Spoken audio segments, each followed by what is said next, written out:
यार सबसे पहले ये बता दो, आपको रे ऑप्टिक्स याद है या पहले थोड़ा सा रिकॉल कराना पड़ेगा रे ऑप्टिक्स? सर थोड़ा सा रिकॉल कर लो। रिकॉल। थोड़ा सा रिकॉल चाहिए। ठीक है भैया, थोड़ा सा रिकॉल करो फिर। आपको मेन मेन कॉन्सेप्ट्स बताऊंगा, उससे ज्यादा बहुत ज्यादा डिटेलिंग में नहीं जाएंगे। ठीक है। सबसे पहले हमने डिस्कस किया था about plane mirrors. Plane mirrors की मैंने आपको खासियत बता दी थी कि यार प्लेन मिरर की खासियत क्या क्या होती है। कि यार एक तो टाइप ऑफ इमेज अगर मैं पूछूं आपसे, वर्चुअल एंड इरेक्ट इमेज बनाता है। दूसरी खासियत अगर मैं पूछूं आपसे, सेम साइज बनाता था। तो सेम साइज बना रहा है तो इसका मैग्निफिकेशन कैसा आएगा हमेशा? सेम। मैग्निफिकेशन अगर सेम साइज होता है तो मैग्निफिकेशन वन। हमेशा 1 आएगा। ऊपर से वर्चुअल एंड इरेक्ट है, तो वर्चुअल एंड इरेक्ट के हम लगाते हैं positive sign, whereas real and inverted के लिए हम लगाते हैं माइनस साइन। तो अगर मैं आपसे प्लेन मिरर का मैग्निफिकेशन पूछूं तो प्लेन मिरर का मैग्निफिकेशन होता है +1। सिमिलरली अगर मैं आपसे प्लेन मिरर का फोकल लेंथ पूछूं तो प्लेन मिरर का फोकल लेंथ कितना होता है? प्लेन मिरर का फोकल लेंथ होता है हमारे पास इनफाइनाइट। ऊपर से क्या खासियत है, यार प्लेन मिरर में हमारा ऑब्जेक्ट डिस्टेंस और इमेज डिस्टेंस सेम होता है, इसलिए हम इन दोनों को डिफरेंशिएट कर देंगे टाइम के साथ। तो अगर मैं डिस्टेंस को टाइम के साथ डिफरेंशिएट करूं तो मेरे को क्या मिलता है? स्पीड मिलती है। तो इसी से हमारे पास आंसर आ गया था कि VIM is equals to minus O VOM। Minus sign का मतलब क्या था? कि अगर ऑब्जेक्ट राइट में जा रहा है तो भैया इमेज कहाँ जाएगी? इमेज लेफ्ट में जाएगी। बिल्कुल एग्जैक्टली अपोजिट। फिर हमने एक पॉइंट ये डिस्कस किया था कि यार अगर हमारा कोई पर्सन है और वो प्लेन मिरर में अपनी पूरी इमेज देखना चाहता है, तो minimum length of the mirror कितनी होनी चाहिए? H/2, जहां एच पे बाई H टू। किसकी हाइट है?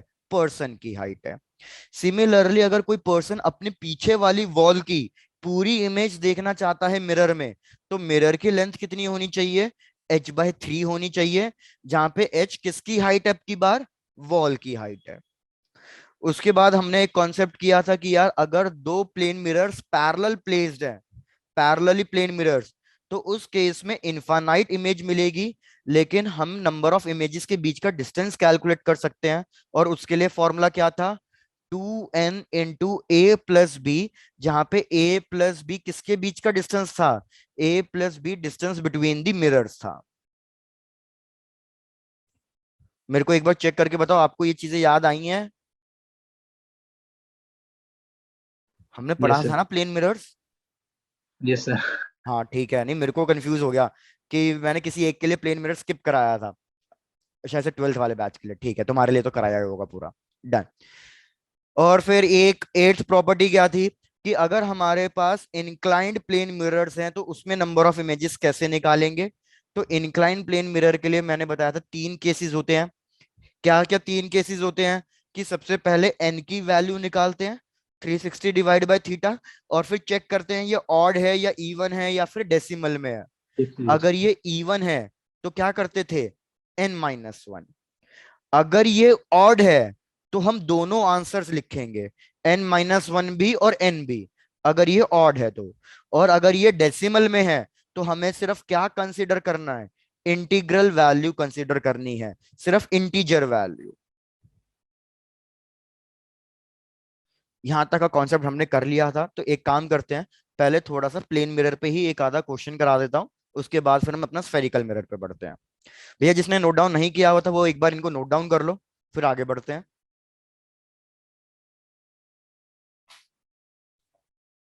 Done sir. डन। चलो तो मेरे को 1 मिनट दो, let's start with the question. चलो भाई, ये वाला क्वेश्चन हमने किया हुआ भी है, एक बार ट्राई कर लो आप लोग फिर से। कि यार हमें ये डिस्टेंस गिवन है, that this distance is 0.2d, और ये डिस्टेंस हमें गिवन है, दैट इज 0.8d। हमें दो प्लेन मिरर्स गिवन है और उनके बीच का डिस्टेंस गिवन है, मिरर M1, मिरर M2, और यहां बीच में रखा हुआ है ऑब्जेक्ट। आपको बताना है distance of the images, first 3 images के बीच का distance of first 3 images produced by both the mirrors. चलो ट्राई करो, फर्स्ट 3 इमेजेस के बीच का distance for both the mirrors.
भाई क्या बात है, अभी तक आंसर नहीं आया। इसका आंसर तो सिंपल था।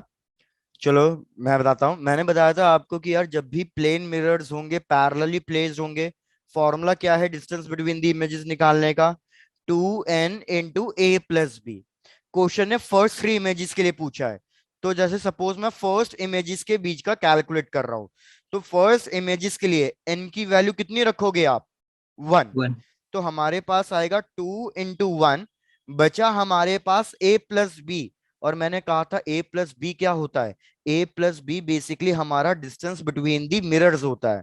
तो मेरे को बताओ डिस्टेंस बिटवीन दी मिरर्स कितना हो गया? 0.2d + 1D। 0.8d। तो मतलब 1D। ये हो जाएगा 1। हमारे पास 1d। तो 1D। 2 × 1, तो हमारे पास फाइनल आंसर आएगा 2d। चेक कर लो भैया, ये क्लियर हो गया।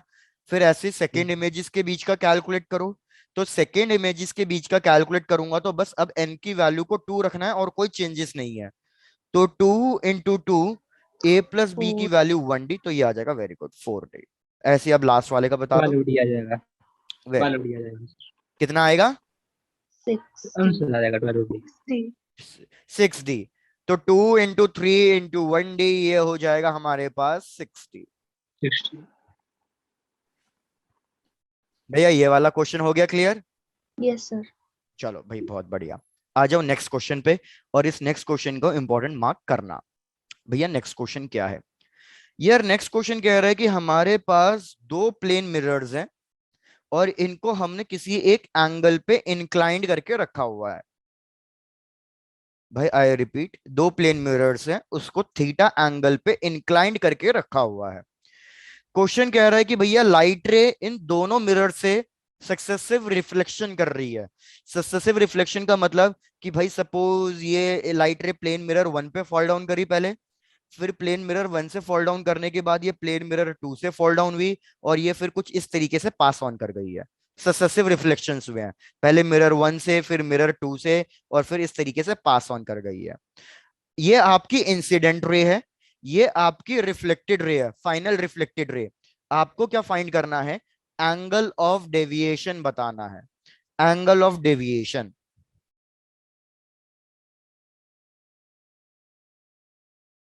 चलो ट्राई करो एक बार, how you will calculate angle of deviation. Question पहले ही बोल रहा हूं इंपॉर्टेंट क्वेश्चन है, किस तरीके से आया हुआ था ये भी बता दूंगा।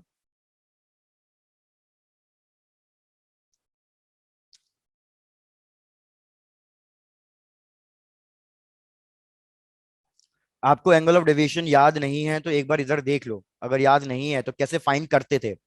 यार मुझे एक बात बताओ, सपोज मैंने कहा ये कोई एक प्लेन मिरर है और इस पे लाइट रे फॉल कर रही है एट एन एंगल, कुछ भी एंगल ले लो। सपोज मैं एंगल ले लेता हूँ 37 डिग्री, कि ये लाइट रे जो है वो फॉल कर रही है at an angle of 37 degree. तो क्या इस केस में आप मेरे को एंगल ऑफ डेविएशन कैलकुलेट करके बता सकते हो? कैसे कैलकुलेट करेंगे? चलो भैया रिस्पॉन्स नहीं आ रहा है। मेरे को बताओ एंगल ऑफ रिफ्लेक्शन कितना कहूं? Sir 37। Very good Tanvi, angle of reflection 37।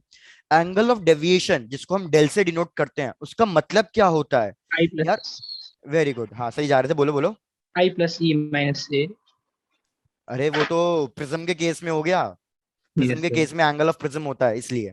चलो यार इस केस में अगर ये मिरर नहीं होता तो ये लाइट रे सीधा सीधा जाती, कोई चेंजेस नहीं होते इसके पाथ में। मैंने आपको प्रिज्म पढ़ाते वक्त भी यही कहा था कि यार एंगल ऑफ डेविएशन का मतलब क्या है कि हमारे लाइट के रास्ते में कुछ ना कुछ आ गया है, तो उसकी वजह से पाथ चेंज हो गया। अगर ये मिरर नहीं होता तो लाइट रे तो सीधा सीधा जाती ना, ये आपकी इंसिडेंट रे होती। मिरर आने की वजह से लाइट रे इतने एंगल पे शिफ्ट हो गई है। तो आप मेरे को ये वाला एंगल बताओ, ये वाला एंगल ऑफ डेविएशन होता है। तो कैलकुलेट करके बताओ ये कितना आ रहा है? 37 + 37 कितना हो गया?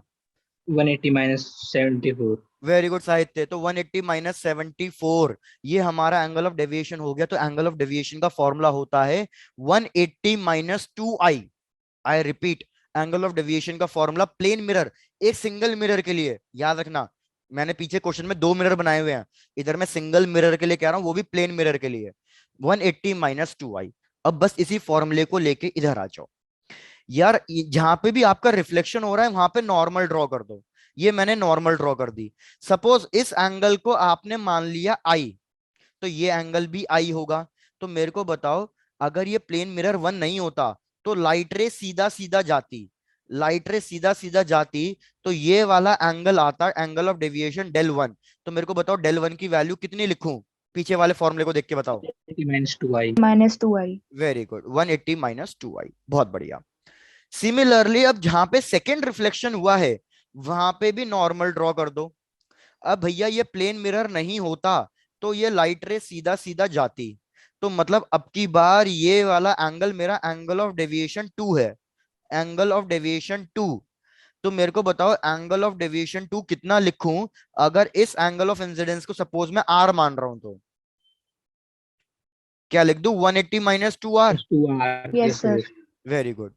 तो यार याद रखो, क्वेश्चन ने आपसे पूछा था एंगल ऑफ डेविएशन फाइनल, तो ये मेरी इंसिडेंट रे है, ये मेरी फाइनल रिफ्लेक्टेड रे है, तो मतलब मेरे को ये निकालना है एंगल डेल नेट, मेरे को ये निकालना है। तो याद रखो जो ये डेल नेट होता है ना, ये del 1 प्लस del 2 के बराबर होता है। तो अब मेरे को बताओ del 1 और del 2 कितना आएगा, del 1 प्लस del 2 को ऐड करो, मेरे को बताओ ये कितना आ रहा है। तो लिख सकता हूं del 1 प्लस del 2 आ जाएगा मेरे पास 360 260. माइनस 2 कॉमन ले लिया i plus I R. plus r. Yes, sir. Very good, बस आपका एक लास्ट स्टेप और आपका आंसर खत्म। i प्लस आर, अगर आप थोड़ा सा वो कॉन्सेप्ट यूज करो, भैया ये 90 डिग्री का एंगल है तो ये वाला एंगल कितना बन जाएगा, 90 माइनस आर हो 90 जाएगा। minus r. ये Yes, वाला sir. एंगल कितना हो जाएगा, 90 माइनस आई हो जाएगा। सम ऑफ ट्राइंगल में एंगल्स जो होते हैं भैया 90 minus I plus 90 minus R plus theta should be equals to 180 degree. तो आपको 180. दिखेगा मेरे पास थीटा की वैल्यू आई प्लस आर के बराबर आएगी। तो ये आपका इंपॉर्टेंट कंक्लूजन है। अब मैं बताता हूं इस इंपॉर्टेंट कंक्लूजन को कैसे यूज करना है, समझो। क्वेश्चन आपसे ये पूछेगा कि अगर दो प्लेन मिरर्स हमारे इंक्लाइंड है तो एंगल ऑफ डेविएशन कितना आता है। तो याद रखना एंगल ऑफ डेविएशन कभी भी एंगल ऑफ इंसिडेंस पे डिपेंड करता ही नहीं है। तो ये क्वेश्चन एक बार वैसे आया हुआ है in terms of assertion and reasoning भी, कि जो हमारा नेट एंगल ऑफ डेविएशन है क्या वो एंगल ऑफ रिफ्लेक्शंस या एंगल ऑफ इंसिडेंस पे डिपेंड करेगा। तो आप याद रखो फाइनल आंसर से कि भैया वो एंगल ऑफ इंसिडेंस पे डिपेंड नहीं करता, वो सिर्फ किस पे डिपेंड करता है, angle between the two plane mirrors पे करता है, सिर्फ थीटा पे डिपेंड कर रहा है और किसी पे नहीं कर रहा। एंगल ऑफ इंसिडेंस पे डिपेंड करता है, कब करता है, जब हम सिंगल प्लेन मिरर लेते हैं। चेक देखो कर सर लो बैक आपको। स्लाइड है ना. हाँ, तो एक बार आप चेक कर लो आपको ये कॉन्सेप्ट क्लियर हुआ या नहीं हुआ। Done sir. Done, sir. Done, चलो बहुत बढ़िया। दिवेश तुम भी बता दो क्लियर है। भाई रिस्पॉन्ड नहीं आया, चलो आगे बढ़ते हैं। और साहित्य गलत आंसर लास्ट में तुमने ही दिया था ना, जो साई मैम पूछ रही थी किसने बोला किसने बोला। Yes sir. हाँ मैं तब तक क्लास में लॉग इन कर चुका था। चलो नेक्स्ट ये हो गया। अब मैं क्वेश्चन ही भूल गया यार, मेरे को क्या क्वेश्चन देना था, खैर छोड़ो। इधर भैया ये क्वेश्चन ने बोला हुआ है कि हमारे पास ये एक कॉन्वेक्स मिरर है और यहाँ पे एक प्लेन मिरर है। प्लेन मिरर से हमें ऑब्जेक्ट दिया हुआ है कि ऑब्जेक्ट कितने डिस्टेंस पे रखा हुआ है। भैया ऑब्जेक्ट रखा हुआ है at a distance of 30 centimetre. Mirror और कॉन्वेक्स मिरर कितने डिस्टेंस पे रखे हुए हैं, वो 20 सेंटीमीटर के डिस्टेंस पे रखे हुए हैं। चलो अब मैं आपको पहले स्फेरिकल मिरर का याद दिला देता हूं। भैया स्फेरिकल मिरर का इस क्वेश्चन के लिए फिलहाल बस मिरर फॉर्मूला याद रखो। क्या आपको मिरर फॉर्मूला याद है, Yes sir. बताओ मिरर फॉर्मूला क्या है। 1 upon u plus 1 upon v is equal to 1 upon f. 1 by f. Very good, बहुत बढ़िया। जिसमें से याद रखना ऑब्जेक्ट डिस्टेंस को हमेशा नेगेटिव लिया जाता है क्योंकि Yes ऑब्जेक्ट sir. हमेशा पोल के लेफ्ट साइड होता है। बस Left क्वेश्चन side. समझो, अब क्वेश्चन क्या है इसमें। क्वेश्चन कह रहा है what should be the focal length of this convex mirror. इस कॉन्वेक्स मिरर का फोकल लेंथ क्या होना चाहिए जिससे कि एक सिंगल इमेज मिले। There should be an single image. अब सिंगल इमेज कैसे मिलेगी, भैया सिंगल इमेज तो तभी मिल सकती है जब प्लेन मिरर की इमेज और कॉन्वेक्स मिरर की इमेज दोनों इमेज कोइंसाइड करें। भैया Yes जैसे sir. प्लेन मिरर एक इमेज बनाएगा, कॉन्वेक्स मिरर एक इमेज बनाएगा, अगर दोनों ही इमेज एक ही जगह पे बन रही हैं तो टोटल आपको कितनी इमेज मिलेगी, एक ही One. इमेज मिलेगी। तो क्वेश्चन ने यही कहा है, what should be the focal length of the convex mirror such that only a single image is formed. चलो ट्राई करो, मैं यहां पे लिख देता हूं क्वेश्चन इतने, focal length of convex mirror बताना है जिससे कि a single image is formed.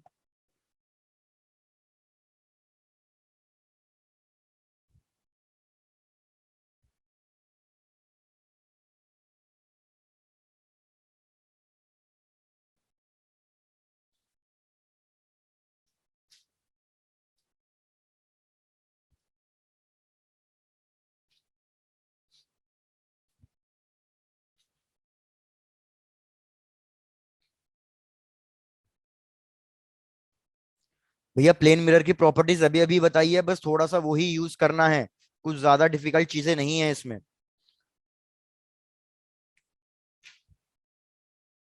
जो अभी अभी प्रॉपर्टीज बताई है प्लेन मिरर की, बस उसी को थोड़ा यूज करना है।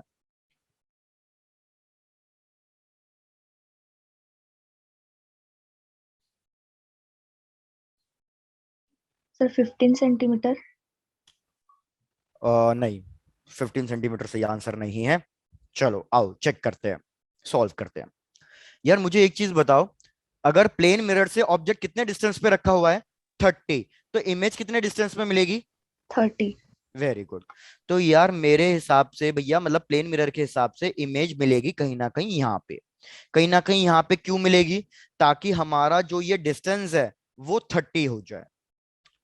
तो आप मेरे को ये बताओ कि अगर प्लेन मिरर से 30 सेंटीमीटर का डिस्टेंस है, तो कॉन्वेक्स मिरर के हिसाब से ये इमेज डिस्टेंस कितना हो गया?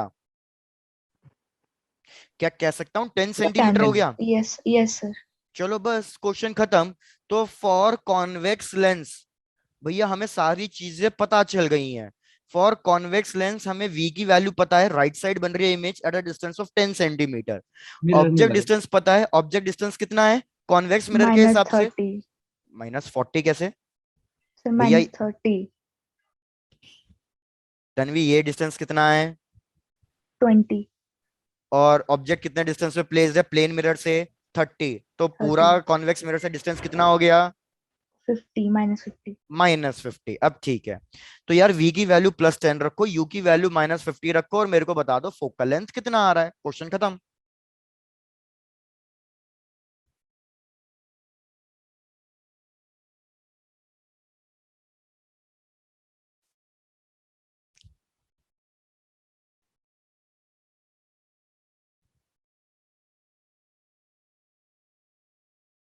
12 point.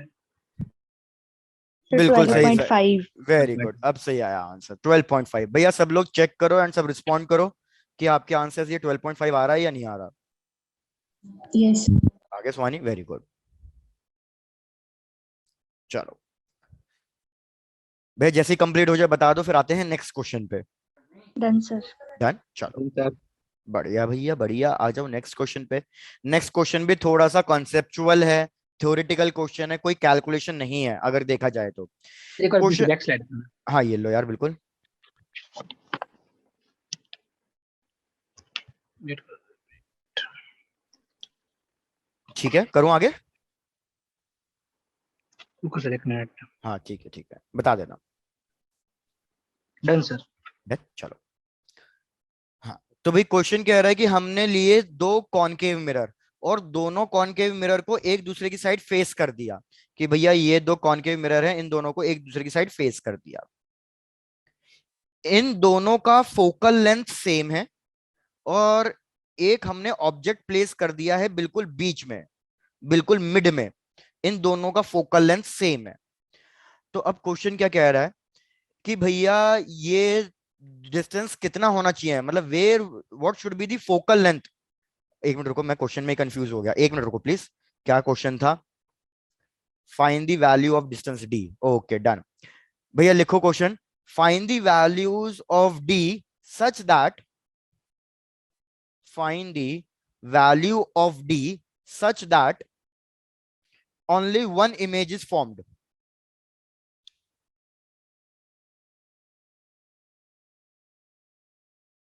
such that only one image is formed।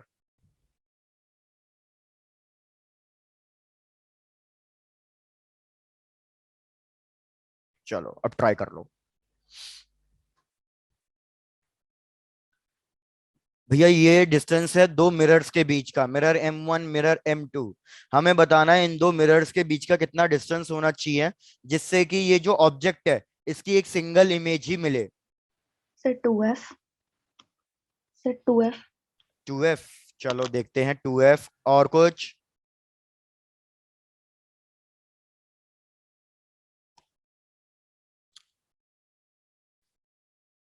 चलो मैं ऑप्शंस दे रहा हूं, चेक करना। 2f, 4f, 6f और f। चलो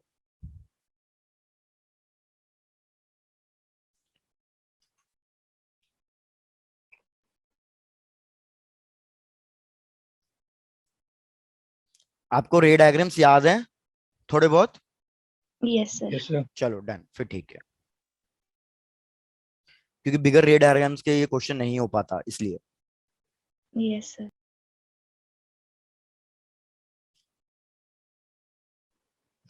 Sir, 2FU. चलो आओ डिस्कस करते हैं। यार सबसे पहले मेरे को आप ये वाला रिकॉल कराओ कि अगर ऑब्जेक्ट कॉनकेव मिरर के सेंटर ऑफ कर्वेचर पे प्लेस्ड है तो इमेज कहाँ मिलती है? Sir, image क्या 2F पे? मतलब सेंटर ऑफ कर्वेचर पे ही मिलती है। Very good. तो Yes, sir. यार अगर ये वाला डिस्टेंस, अगर मैं ये वाला डिस्टेंस 2f ले लेता हूं तो मतलब ये ऑब्जेक्ट कहाँ आ जाएगा? मेरे सेंटर ऑफ कर्वेचर पे आ जाएगा इस मिरर के। तो अगर ये ऑब्जेक्ट मेरे मिरर के सेंटर ऑफ कर्वेचर पे है तो जो इसकी इमेज मिलेगी वो भी कहाँ मिलेगी? यहीं पे मिलेगी, सेंटर ऑफ सेंटर। कर्वेचर पे। और अगर ये डिस्टेंस 2f है तो ये डिस्टेंस भी कितना होना चाहिए? 2f 2f। ही होना चाहिए, ताकि फिर से ये ऑब्जेक्ट मिरर M2 के भी क्या मिल जाएगा? सेंटर ऑफ कर्वेचर पे ही मिल जाएगा। तो इमेज फिर से ये ले देके यहीं पे मिलेगी। तो मतलब अगर इन दोनों का ये सेंटर ऑफ कर्वेचर डिस्टेंस होगा तो हमारी इमेज यही मिलेगी। तो 2f प्लस 2f कितना आंसर आया आपके पास total? 4F, 4F. 4f। 4f। Check करो पहले, यहां तक की बात समझ में आई है आपको? Yes sir. Yes. डन। बाकी आपको एक बात बता दूं, ये मल्टीपल करेक्ट है क्वेश्चन। मल्टीपल करेक्ट जानबूझ के दिया है, वैसे तो ऑप्शन में 4f एंड 2f लिखा हुआ था, इसमें 2f भी करेक्ट है। अब 2f कैसे करेक्ट है उसको भी देख लो कि भैया 2f कैसे करेक्ट है। मेरे को बताओ, अगर ऑब्जेक्ट फोकस पे रखा हुआ होता है तो इमेज कहाँ मिलती है? Infinity Infinity. पे। इन्फिनिटी पे। इमेज इन्फिनिटी का मतलब है कि लाइट रेस पैरेलल जाती है। Yes, sir. सिमिलरली अगर ऑब्जेक्ट इन्फिनिटी पे है तो इमेज कहाँ मिलती है? फोकस पे। Focus पे. फोकस पे। तो बस इसी का उल्टा करना है हमें। यार हमने क्या कहा, हमने कहा कि भैया ये कॉनकेव मिरर, ये भी एक कॉनकेव मिरर, और इस ऑब्जेक्ट को रख दो इसके फोकस पे। सपोज मिरर M2 के फोकस पे रख दो कि ये इसका फोकस है। तो अगर ये इससे फोकस होगा तो रूल क्या कहता है कि अगर कोई भी लाइट रे फोकस से पास कर रही है तो आफ्टर रिफ्लेक्शन ये कहां जाएगी? पैरेलल जाएगी। अगर ये पैरेलल गई तो मिरर M1 के लिए लाइट रे पैरेलल है, मतलब ऑब्जेक्ट इंफिनिटी पे है, तो ये इमेज कहां मिलेगी? फोकस पे। फोकस पे। तो अगर मैं इस डिस्टेंस को फोकस ले रहा हूं तो मैंने कहा था ये मिड पॉइंट पे है, तो डेफिनेटली ये डिस्टेंस भी फोकस होना चाहिए। तो ऑटोमेटिकली लाइट रेस पैरेलल है तो ये कहां कोइंसाइड करेगी? फोकस पे ही करेगी। Focus. तो इसलिए आपका ये वाला आंसर भी करेक्ट था कि भैया 2f, 2f answer is also correct and 4f is also correct. Check कर लो ये क्वेश्चन क्लियर हुआ या नहीं हुआ? क्लियर Yes, है sir. सर। Done. क्लियर है, चलो बहुत बढ़िया। तो नेक्स्ट क्वेश्चन पे आ जाऊं? Yes. Yes sir. बस इसमें 1 मिनट हो रहा है. हाँ कर लो, आराम से नोट डाउन कर लो साहित्य, कोई दिक्कत नहीं। आप नोट डाउन करो, इतने में पानी पी लेता हूँ। भैया कौन छोड़ के भागा? टोटल 10 स्टूडेंट्स से हमारी क्लास में दिवेश भागा।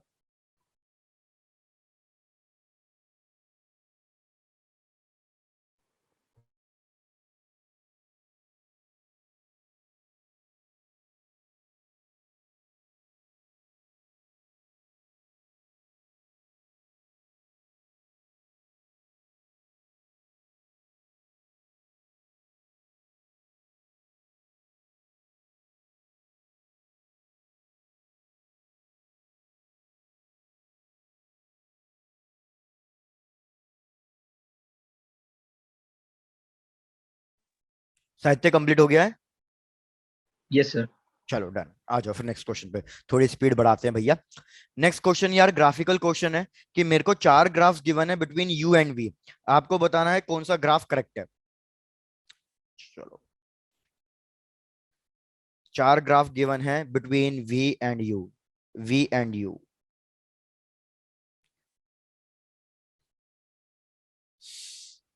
चलो भाई पहला ग्राफ हमें ये गिवन है, दूसरा ग्राफ हमें ये गिवन है, तीसरा ग्राफ हमें इस टाइप का एक कर्व गिवन है, this is U this is V, और लास्ट ग्राफ हमें कुछ ये गिवन है।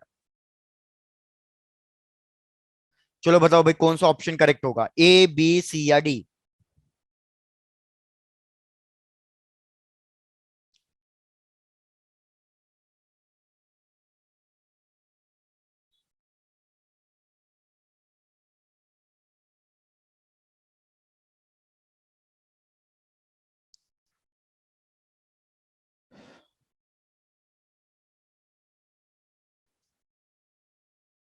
भैया जल्दी आंसर चैट बॉक्स में लिख के भेजते जाओ, जिसको जो जो समझ में आ रहा है। बन के मिरर के लिए पूछा जाएगा। ये स्फेरिकल मिरर्स के लिए पूछ रहा है कि स्फेरिकल मिरर्स के लिए हमने ये डायग्राम ड्रॉ किया है, आपको बताना है कौन सा डायग्राम बिल्कुल करेक्ट है। बिल्कुल सेम वही ऑप्शंस नीचे भी हैं, लेकिन नीचे अगर आप ध्यान दो कौन सा ग्राफ है, ग्राफ ड्रॉ है बिटवीन 1/v एंड 1/u। पहले आप ऊपर वाले का आंसर दो, फिर बाद में नीचे वाले का आंसर देंगे। ठीक है तन्वी, आपके हिसाब से ऑप्शन बी चल रहा है, ठीक है भैया। और कोई, अभी एक ही का आंसर आया। दिवेश कहाँ भाग गए थे।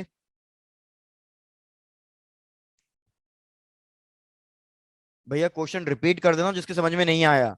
स्फेरिकल मिरर के लिए वी और यू के बीच में ग्राफ ड्रॉ किया है, मुझे बताना है कौन सा ऑप्शन करेक्ट होगा। जब मैं यू और वी के बीच में ग्राफ ड्रॉ कर रहा हूँ, ये वी है और नीचे यू है, और सेकंड वाले केस में 1/v 1/u, दो अलग अलग क्वेश्चन है ये। अच्छा साहित्य, ठीक है डन भैया, वेरी गुड। चलो आओ सॉल्व करते हैं। यार सबसे पहले आप मिरर फॉर्मूला देखो, मिरर फॉर्मूला है 1/v plus 1/u is equal to 1/f। क्या किसी को स्ट्रेट लाइन इक्वेशन पता है, स्ट्रेट लाइन इक्वेशन क्या होती है। इधर Sir, y y is is equal equal to to mx. mx plus c. अरे very good, y equals to mx plus c, बस ये क्वेश्चन उसी पे बेस्ड था।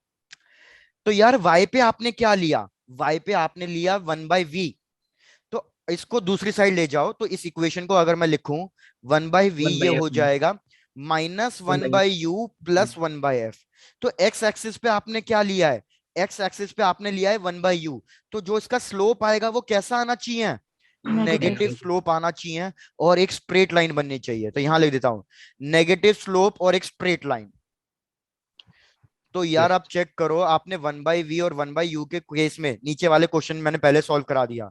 भैया ये इसको पॉसिबल है क्या, नहीं। ये पॉसिबल है क्या, नहीं। मुझे तो एक स्ट्रेट लाइन चाहिए थी, तो ऑप्शन सी और डी तो वैलिड ही नहीं है।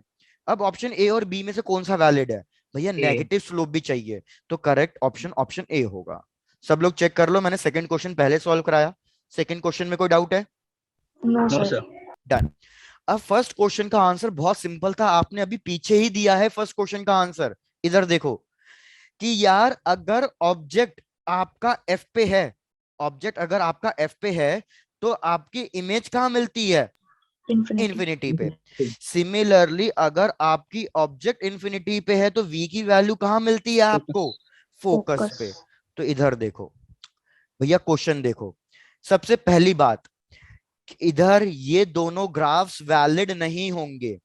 क्यों नहीं होंगे, क्योंकि अब हमारे पास लीनियर इक्वेशन बन के नहीं आएगी वी और यू की। और दूसरी चीज, अगर इधर आप देखो वी की वैल्यू हमारी जीरो, मतलब कुछ ना कुछ वैल्यू आ रही है, इन्फिनिटी नहीं आ रही। यहाँ पे यू की वैल्यू कितनी है, 0, लेकिन क्या यहाँ पे वी की वैल्यू इन्फानाइट आ रही है, नहीं, गलत हो गया। d होगा। ठीक है अब चेक करते हैं, बी भी नहीं है, क्यों समझो, कि यार जब मेरी यू की वैल्यू 0 है, तो इस केस में वी की वैल्यू भी कितनी आ रही है, 0. वो भी गलत हो गया।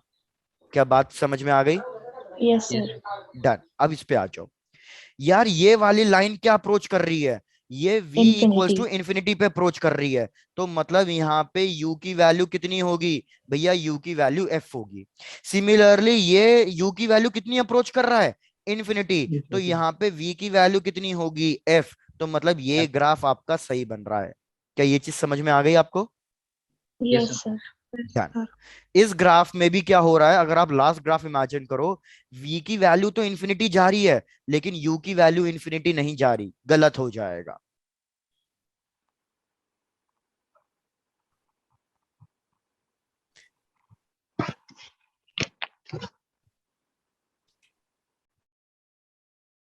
Done sir.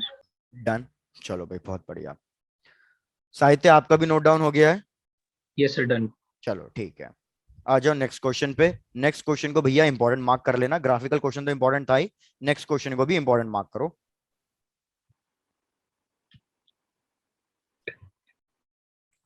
और इसको न्यूटन्स फॉर्मूला भी कहते हैं। अब देखते हैं आपको ये चीज पता है या नहीं पता। भैया क्वेश्चन देखो, क्वेश्चन क्या है।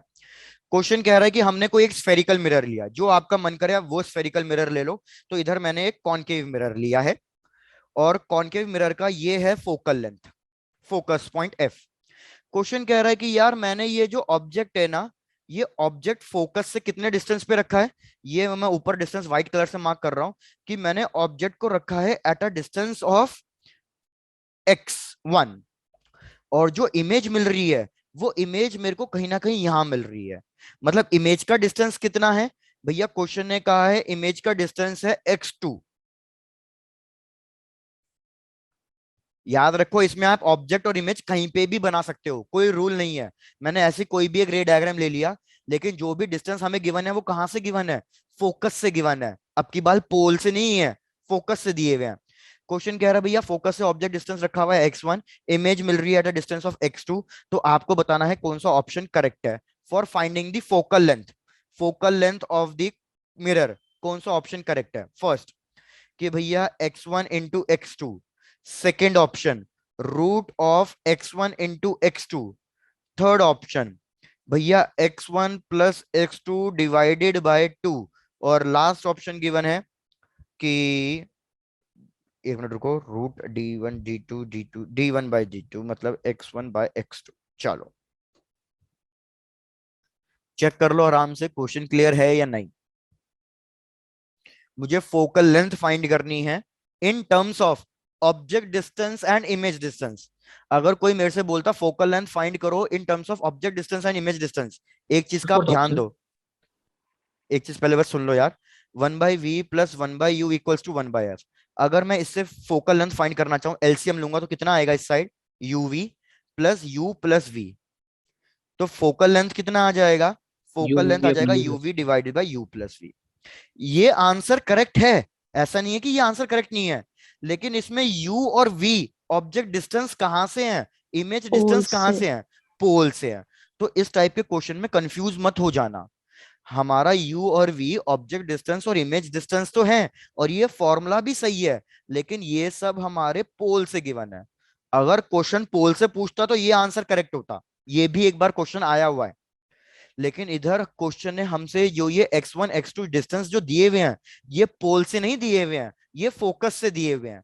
तो फिर इस केस में ये वाला फॉर्मूला गलत है। तो अब चेक करो कौन सा सही है। हाँ साहित्य, अब बोलो, आप क्या बोलना चाह रहे थे?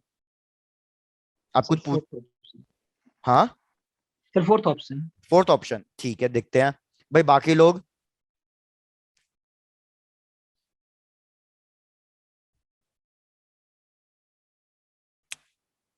तो देखो, इसकी हम डेरिवेशन नहीं करेंगे, क्योंकि हम डेरिवेशन पे फोकस नहीं करना चाहते।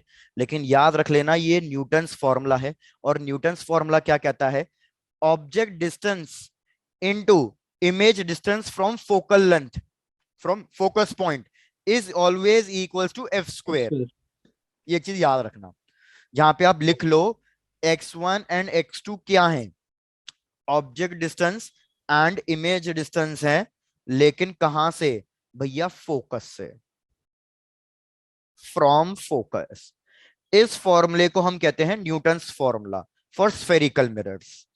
तो x1 into x2 F square के बराबर है, तो मेरे को बताओ f की वैल्यू किसके बराबर आएगी फिर, square Root root X. Of x1 X. X x2। होगी। तो हमारे पास फिर करेक्ट ऑप्शन कौन सा हो गया, हमारे पास correct option Second. Option B हो गया। चलो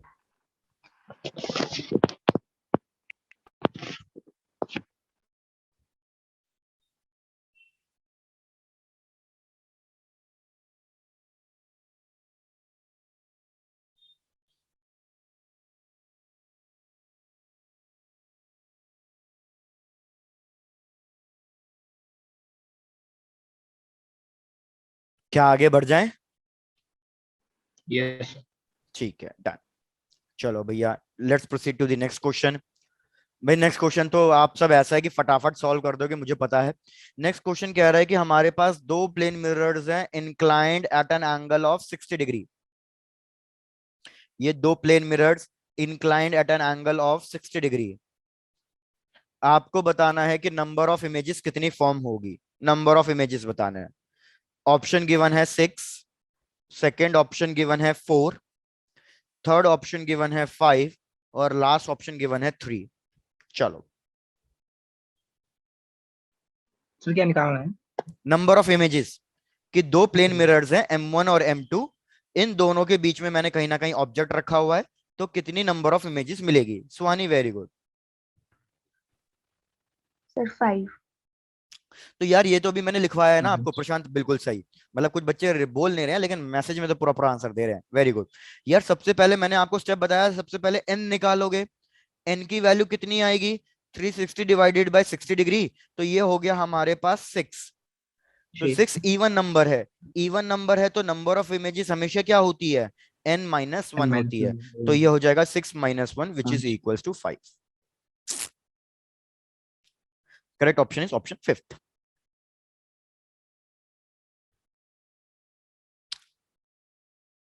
बढ़ जाओ नेक्स्ट क्वेश्चन पे। यस। Yes sir. भैया याद रखो, ये मेरे पास प्रीवियस ईयर क्वेश्चन पेपर्स पड़े हैं एम्स के, मैं उनमें से रैंडम ईयर का कोई भी क्वेश्चन उठा उठा के दे रहा हूं। तो ये सारे क्वेश्चन हम एम्स और नीट के ही कर रहे हैं। Next question. भाई नेक्स्ट क्वेश्चन कह रहा है कि एक लाइट है हमारे पास, एक लाइट वेव है। एक लाइट वेव है जिसकी हमें फ्रीक्वेंसी गिवन है। फ्रीक्वेंसी हमें गिवन है न्यू एंड इसकी वेवलेंथ हमें गिवन है लैम्डा। लेकिन ये सारे टर्म्स हमें गिवन है एयर के लिए।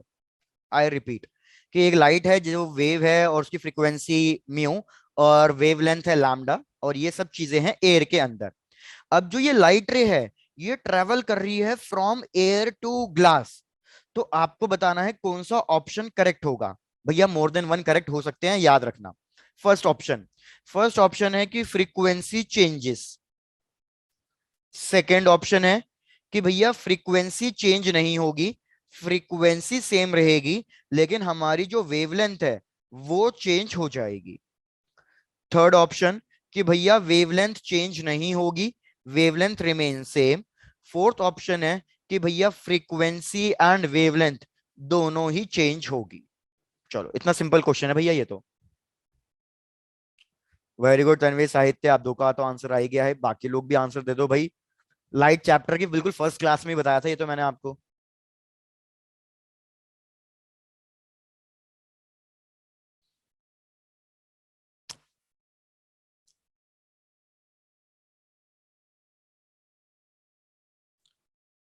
चलो डन।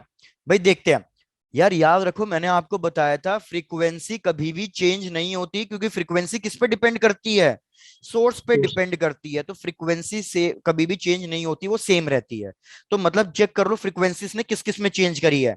ए में चेंज करी है गलत, डी में चेंज करी है गलत। अब सी में तो फ्रीक्वेंसी के बारे में कुछ बोला ही नहीं, बी में बोला है फ्रीक्वेंसी सेम है। तो मतलब भैया अभी मेरा ऑप्शन बी सही हो सकता है। वेवलेंथ के बारे में बात करते हैं।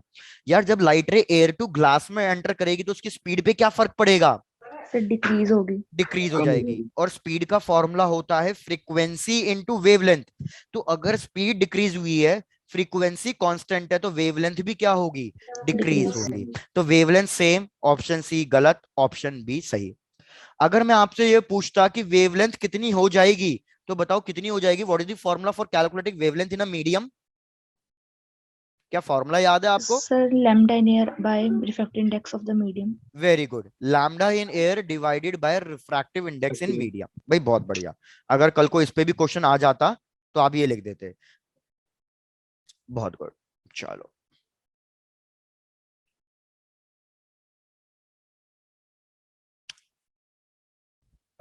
मैं भूल ही गया भाई, सबका कंप्लीट हो चुका है तो बताओ, मैं फिर नेक्स्ट क्वेश्चन पे आता हूँ।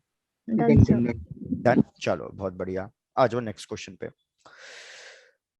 भाई ये नेक्स्ट क्वेश्चन अब आपको कैलकुलेट करना पड़ेगा, थोड़ा सा कैलकुलेशन है इसमें। क्वेश्चन कह रहा है कि एक लेंस है जो ग्लास का बना हुआ है और इसका हमें रिफ्रैक्टिव इंडेक्स गिवन है।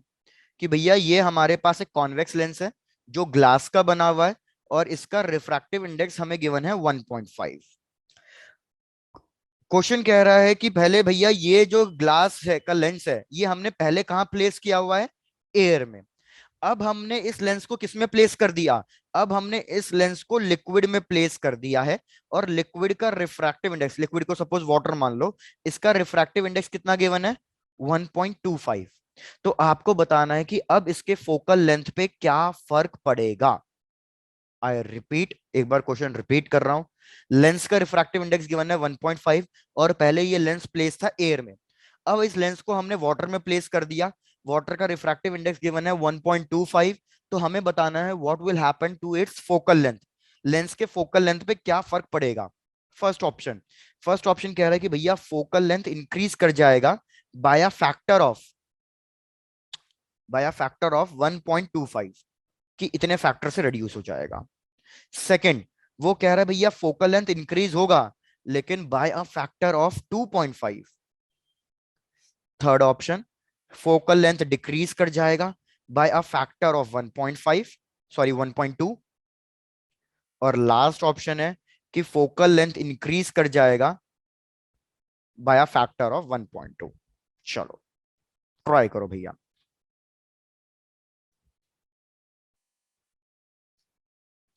भैया सिंपल क्वेश्चन है, अच्छा क्वेश्चन है।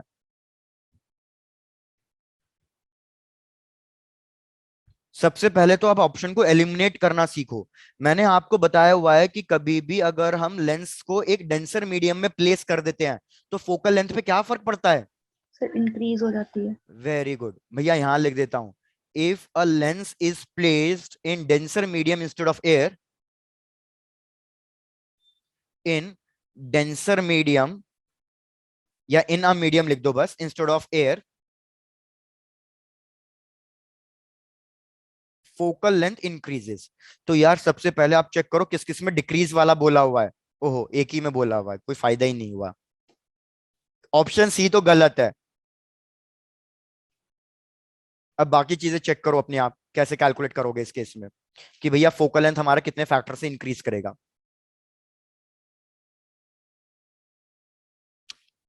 प्रशांत कैलकुलेट किया या तुक्का मारा?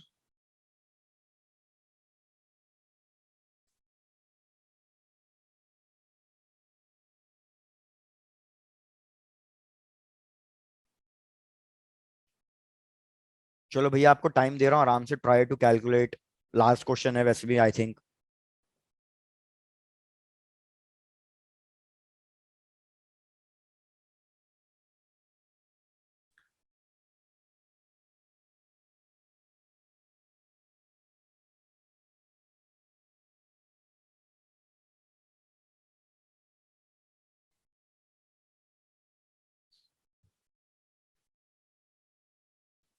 भाई बाकी लोग क्या हो गया, सब इतने सुस्ता गए? आंसर कुछ भी रैंडम कुछ तो दो। Wait. चलो लेट्स ट्राई टू कैलकुलेट। भाई सबसे पहले आंसर बता देता हूँ, आंसर क्या आ रहा है। वेरी गुड साहित्य, प्रशांत फिर तो ठीक है, वेरी गुड। आंसर हमारा करेक्ट आ रहा है, आंसर बी। यार सिंपली आपको पता है अगर मैं फोकल लेंथ कैलकुलेट करूंगा तो हमारे पास फोकल लेंथ का क्या किसी को शॉर्टकट फॉर्मूला याद है? What is the shortcut formula for focal length? भाई जल्दी बताओ, what is the formula for focal length? भैया किसी को याद नहीं है। R/2 च- चलो यार छोड़ दो। अगर आप एक चीज याद रख लेना, अगर आप कभी भी फोकल, यहाँ सॉरी मेरा ये वो क्यों कर रहा है भैया, यहाँ पे लिख देता हूँ शॉर्टकट फॉर्मूला, आपने शायद से नहीं पढ़ रखा होगा।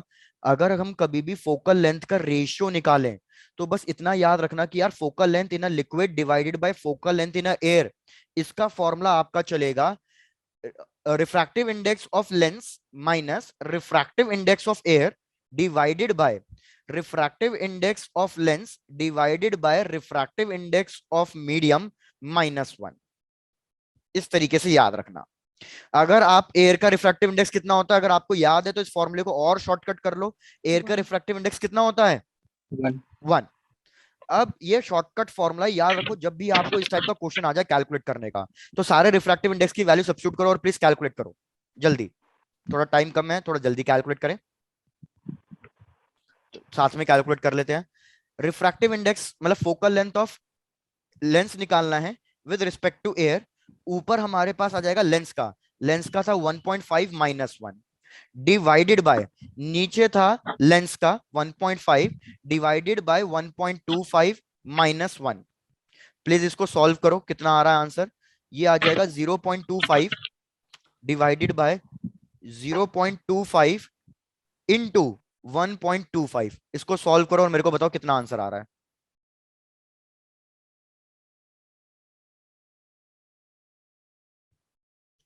भैया 0.25 एंड 1.25 कब आता है? जब इसको 5 से 5 मल्टीप्लाई करते हैं। 5 इंटू 0.5 कितना हो जाएगा? 2.5 2.5। तो मुझे दिख गया मेरा focal length in liquid, in water कितना आ रहा है भैया? एयर के कंपैरिजन में 2.5 टाइम्स बड़ा आ रहा है। तो यही हमारा आंसर था कि एयर के कंपैरिजन में 2.5 टाइम्स बड़ा आ रहा है। प्लीज अब एक चेक कर लो, अगर कुछ डाउट है तो पूछ लो। Done sir. डन। तो देखो आज हम बहुत ज्यादा क्वेश्चंस नहीं कर पाए हैं, अभी तो टीआईआर वगैरह बहुत कुछ बाकी है।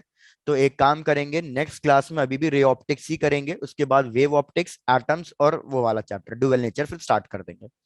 डन है। Yes sir. मैं आपको एक चीज बताता हूँ, आपको जो ज्यादा टाइम लगेगा ऑप्टिक्स में 2 क्लास, वेव ऑप्टिक्स में कोशिश करेंगे एक ही क्लास में खत्म हो जाते हैं उसके क्वेश्चंस।